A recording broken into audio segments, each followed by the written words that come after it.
ইসলামপুর আমরা ইসলামপুরের প্রসিদ্ধ একটি পাড়াতে চলে এসেছি।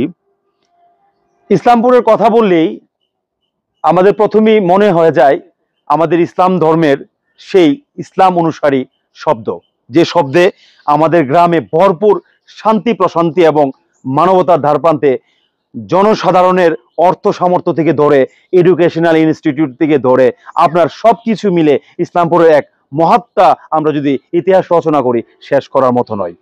আমি যখনই ইসলামপুরের কোনো কেস নিয়ে ভিডিও চিত্রে ধারণচিত্র, আমি সব সময় একটা কথাই বলি, ইসলামপুরের মানুষের মনের যে একটা বিশালতা তা প্রমাণ করে ইসলামপুরের প্রাথমিক বিদ্যালয়, কিন্ডার গার্ডেন, ইসলামপুরের স্কুল অ্যান্ড কলেজ, ইসলামপুরের ইউনিভার্সিটি, ইসলামপুরের পলিটেকনিক্যাল, ইসলামপুরের যাবতীয় সবকিছু মিলে ইসলামপুরে কি নাই?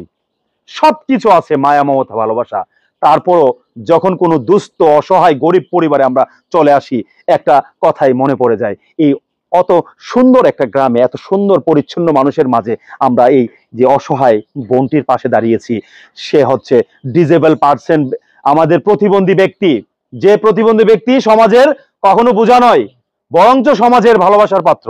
আজকে আমাদের এই মানবিক টিমের অজস্র ভালোবাসা এবং অজস্র কান্না সিক্ত জলে আমরা চলে এসেছি সেই বোনের পাশে। সে জন্ম লগ্ন থেকে ডিজেবল পার্সন, প্রতিবন্ধী ব্যক্তি। পাশে রয়েছে আকুল অনুনয় এবং করুণা চিত্রে দাঁড়িয়ে একটা বোন আর একটা বোনের জন্য আজকে চিৎকার কাথনা এবং মানবিক টিমকে বলতেছে, ভাইয়া প্লিজ আমাদেরকে একটা ভিডিও শুট করেন, আমরা আর পারছি না, আমাদের দেওয়ালে পিঠ ঠেকে গেছে, আমার বোনটাকে চিকিৎসার জন্য আপনারা দয়া করে একটা ভিডিও শুট করেন। ইতিমধ্যে আপনারা জানেন মানবিক টিম সর্ব অবস্থায় হতদরিদ্র গরিব পরিবারের পাশে গিয়ে গিয়ে আমরা ভিডিও শুট করি।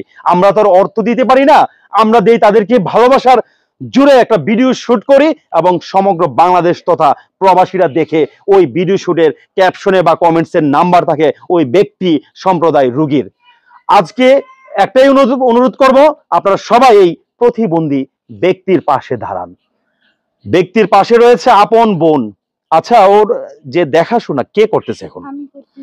তুমি নিজে করতেছো? আর কে কেউ আছে? একটা ভাই আছে, না থাকার মতেই।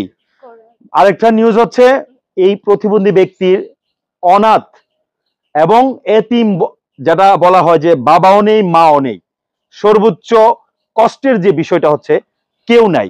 আপনি যে দেখাশোনা করতেছেন, কিভাবে টাকা পয়সা কোত্থেকে ফান্ড আসতেছে বা কি করতেছেন? আপনি বাসায় কাজ করেন। এখানে কর্মক্ষেত্রে লজ্জার কোনো বিষয় আমরা মনে করি না, কর্মকে আমরা ইন্সপিয়ার এবং ইন্সপায়ারেশন